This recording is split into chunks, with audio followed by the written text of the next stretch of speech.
สัพปริสัทธร7យ៉ាង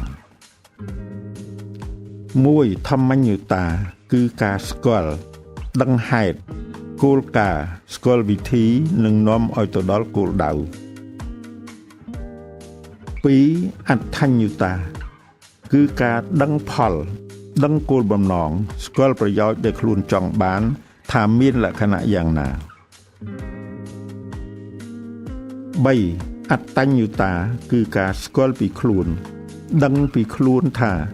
ឋានៈភាវៈភេទកម្លាំងចំណេះដឹងសមត្ថភាពការស្ទាត់ជំនាញនិងគុណធម៌ជាដើម4មត្តញ្ញុតាគឺការស្គាល់ប្រមាណស្គាល់អ្វីដែលល្មមដែលសមរម្យប៉ុណ្ណាគួរធ្វើប៉ុណ្ណាមិនគួរធ្វើ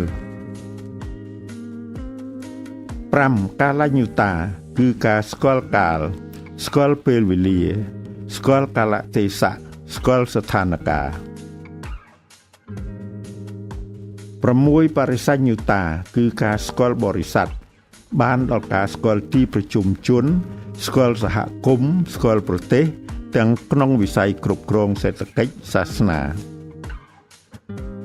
7បុគ្គលញ្ញុតាគឺការស្គាល់បុគ្គលម្នាក់ថាតើមានអធ្យាស្រ័យសមត្ថភាពគុណធម៌ចំណេះដឹងប៉ុណ្ណា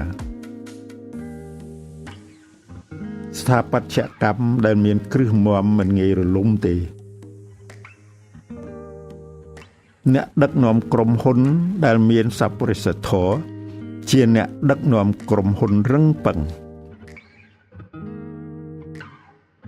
ដកស្រង់ចេញពីសៀវភៅប្របាទធម្មឹកទំព័រ35-37